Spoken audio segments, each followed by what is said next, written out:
Wapendwa taifa la Mungu, tumsifu Yesu Kristo. Naitwa Geoffrey Joseph Ngaka, mkandidati wa shirika la Mtakatifu Agustino.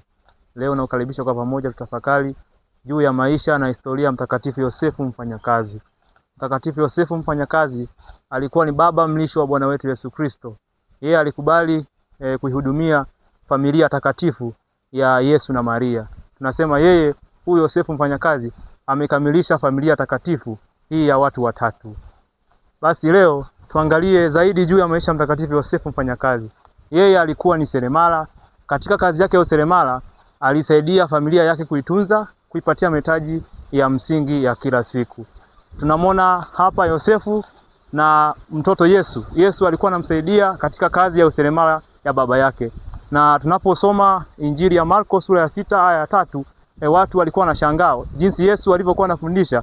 Wanasema kumbe huyu ndo yule seremala mwana wa Maria ambaye sasa huu useremala amerithi kutoka kwa baba yake. Kipindi kile watoto walikuwa wanafundishwa kazi ili kuto kujihusisha na mambo maovu, mambo ya kuepeleka kwenye dhambi. Ndio maana huyu Yosefu alimtunza huyu mtoto Yesu kwa kufanya kazi.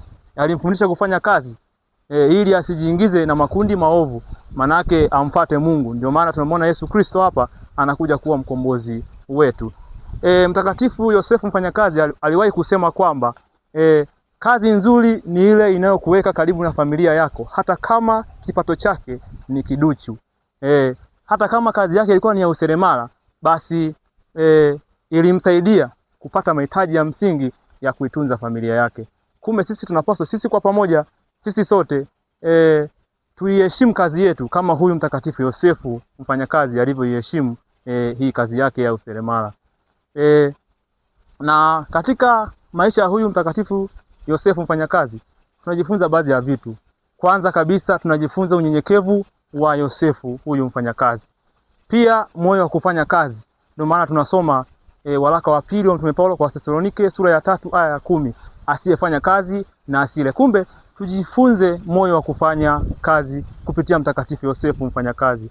Kingine cha mwisho kabisa, Yosefu Mfanyakazi alikuwa ni mtenda haki. Kumbe tujifunze sisi kwa pamoja kutenda haki. Basi nikukaribishe katika mlima wa sala Maria Rita, tuje tusali kwa pamoja katika sanamu hii ya Mtakatifu Yosefu Mfanyakazi. Tumsifu Yesu Kristo.